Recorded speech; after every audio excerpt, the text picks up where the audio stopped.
Olha só, dia 9 de agosto, Dia Internacional dos Povos Indígenas. Povos bastante importante para o nosso Cariri, afinal, somos todos cariris, né?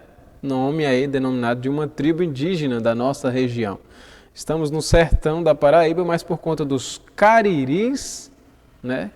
Hoje podemos dizer que somos do Cariri. Vamos ver na reportagem. O Dia Internacional dos Povos Indígenas é comemorado anualmente em 9 de agosto. O principal propósito dessa data é conscientizar sobre a inclusão dos povos indígenas na sociedade, alertando sobre seus direitos, pois muitas vezes são marginalizados ou excluídos da cidadania. Outra finalidade é garantir a preservação da cultura tradicional de cada um dos povos indígenas, como fonte primordial de sua identidade. O Dia Internacional dos Povos Indígenas ainda presta homenagem a todas as contribuições culturais e sabedorias milenares que esses povos transmitiram para as mais diversas civilizações do mundo. De acordo com o Censo Demográfico de 2010, no Brasil existem mais de 800 mil indígenas, repartidos em aproximadamente 305 etnias diferentes, com cerca de 274 idiomas. Esses dados mostram que no Brasil ainda existe uma população indígena expressiva e que deve ser preservada. É um dia muito importante para que a gente possa colocar para além do debate, da importância e da relevância do que são os direitos e as conquistas ameaçadas, a busca de construir uma pauta que leve à inclusão, à defesa desses direitos e à manutenção de suas culturas.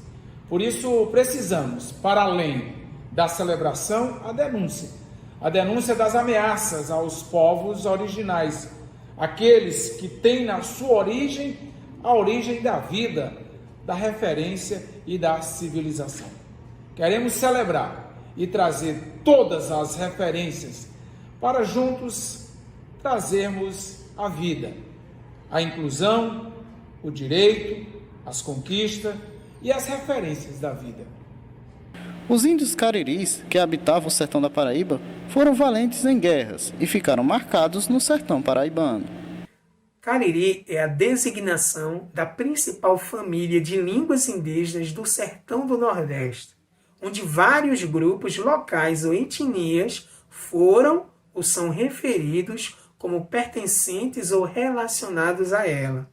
Os muitos grupos cariris existentes ao norte do Rio São Francisco, principalmente nos atuais estados do Ceará, Rio Grande do Norte e Paraíba, enfrentaram a epopeia de uma guerra de extermínio que se seguiu à expulsão dos holandeses e que durou toda a segunda metade do século XVII. Observando-se os mitos existentes entre os índios cariri, se percebe que a existência de um panculturalismo. O que significa?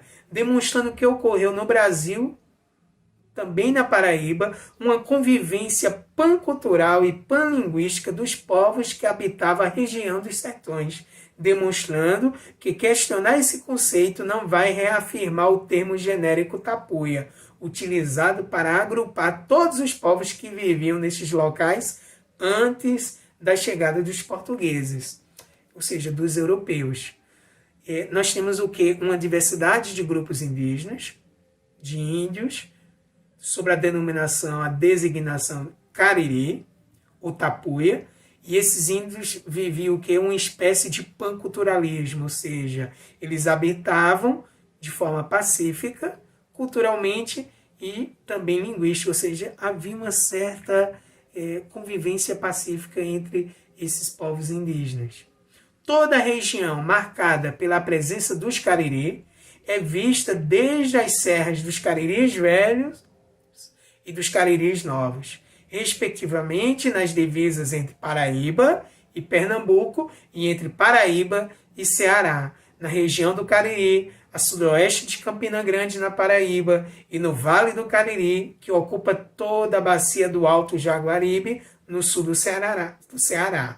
Dos Cariri do São Francisco para o sul, chegaram a habitar diversas missões de padres capuchinhos situadas nas ilhas do Rio no século XVIII.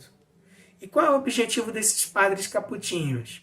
Catequizar, evangelizar, ou seja, converter esses povos indígenas do sertão paraibano, do sertão nordestino, para a fé cristã, para a fé católica. E não só isso, eles foram o quê? Eles foram atores principais da ocupação e da dominação do sertão nordestino e paraibano. Então, quando você fala de índios Cariri na Paraíba, você está falando de quê? De uma diversidade de povos indígenas que tinham traços comuns culturais, mas que eram marcados pela diversidade.